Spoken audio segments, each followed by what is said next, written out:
रहे, उन्होंने अपने स्वधर्म का परित्याग कभी नहीं किया। स्वधर्मे निधनम श्रेयः परधर्मो भयावह। यदि आपने धर्म का अतिक्रमण किया, आप अपना विनाश तो करेंगे ही, और आपके प्रभाव में जो आएंगे उनका तो सत्यानाश होना पक्का ही है। वारी जो नौका पे बैठता है, नौका जब डूबती है तो वो तो डूबती ही है, पर जो चढ़ने वाले हैं वो भी तो डूबते हैं, वो कहां बच के जाएंगे। अब चढ़ने वाले कहें हम तो बड़ी श्रद्धा से गंगा पार करने के लिए जा रहे थे, हमारी क्या गलती थी, हमने तो विश्वास किया नौका में चढ़ना ही चाहिए। पर ऐसी नौका में चढ़ते क्यों हैं जो डुबा दे तुम्हें भाई। चढ़ने वाले को भी नौका देख करके चढ़ना चाहिए।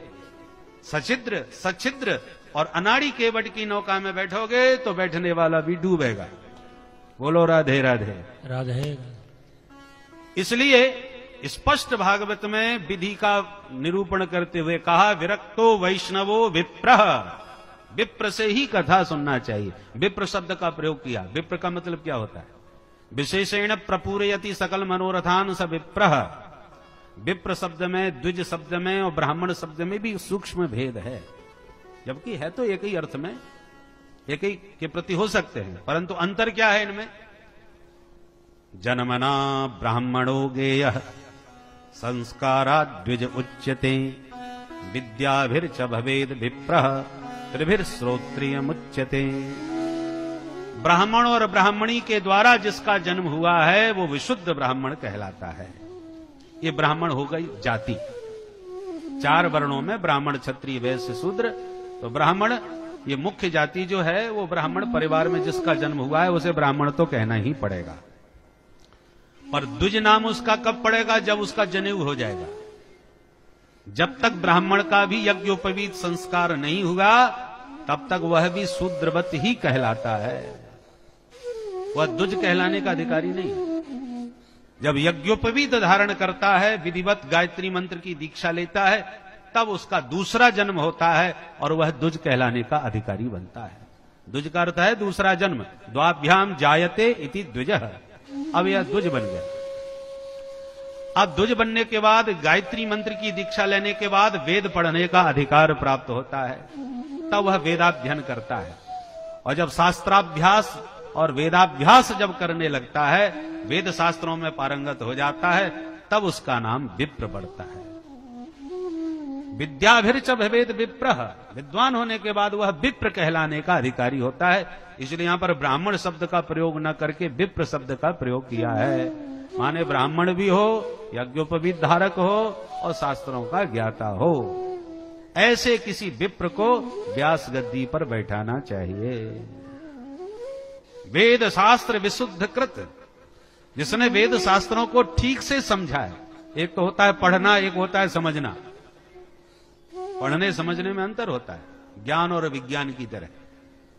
अरे स्विच ऑन करने पर बल्ब जल जाता है, ये तो सामान्य ज्ञान है। परंतु इधर खटका दबाया, उधर बल्ब जला, ऐसा क्यों, कैसे हुआ? तो उसका अच्छी तरह पूरा सांगोपांग यदि आपको ज्ञान हो गया तो आपको उसका विज्ञान प्राप्त हो गया। तो ज्ञान ही नहीं, विज्ञान होना चाहिए। माने वक्ता जो बोल रहा है, तो पढ़ लिख करके किताबों में से कोई भी बोल सकता है, पर सिर्फ पढ़ के बोलने वाला नहीं, जो बोल रहा है उसको समझने वाला भी हो, तभी भी वो ठीक से समझा सकेगा। इसलिए वेद शास्त्र विशुद्ध कृत। पानी तो समुद्र में भी है, पर वो पानी पीने योग्य नहीं है। कोई भी आके पी जाए, नहीं पी सकता। आचमन भी मुश्किल है। पर उसी पानी को जब मेघ लाते हैं, आकाश में लाके छाते हैं, और उसके बाद जब बरसाते हैं तो बड़ा स्वादिष्ट और मीठा पानी बन जाता है। क्योंकि अब मीठा क्यों हो गया? पानी तो वही है। मेघों में वो शक्ति होती है कि उसका परिष्कृत कर देते हैं, परिष्कार करके शुद्ध करके जला वृष्टि करते हैं। उसी प्रकार वेद शास्त्रों में जो लिखा है, ये तो समुद्र का पानी है। उल्टा सीधा व्यक्ति जाएगा, पिएगा तो मुंह खराब कर देगा। कई लोग पढ़ लिख करके मूड खराब कर लेते हैं। अनधिकारी अपात्र लोग जो पढ़ने लगते हैं ना, जो परंपरा से न प्राप्त हो, आचार्यों के चरणों में न पढ़े हो, और ग्रंथ को उठाया सीधा पढ़ना चालू कर दिया, कईयों की बुद्धि खराब हो जाती है। अरे हमने वो भी पढ़ा है, हमने वो भी पढ़ा है, उसमें ये लिखा है, उसमें वो लिखा है, सब गड़बड़ घोटाला है। पढ़ पढ़ के ही बेचारी बुद्धि खराब कर बैठे। इसलिए ये समुद्र का जल है, हर कोई पढ़ेगा मुंह खराब करेगा। इसलिए किसी सदगुरु के, आचार्य के चरणों में बैठ करके जब पढ़ोगे तो वो संशयक क्षेत्रता होते हैं, किस सूत्र का क्या तात्पर्य है वो ठीक से समझाते हैं, तब वह ग्रहण करके समझ करके परिष्कृत करके फिर जब प्रवचन करता है तो सुनने वाले को वही शास्त्री की बातें बड़ी समझ में भी आती हैं और बड़ी आनंददायक बन जाती हैं। प्रवचनों में सुनो वही प्रसंग तो बड़ा आनंद आएगा, पढ़ने लग जाओ तो कईयों की बुद्धि खराब हो जाए। इसलिए प्रामाणिक और आचार्य परंपरा प्राप्त विद्वान से ही कथा का श्रवण करना चाहिए। ये सब विधि का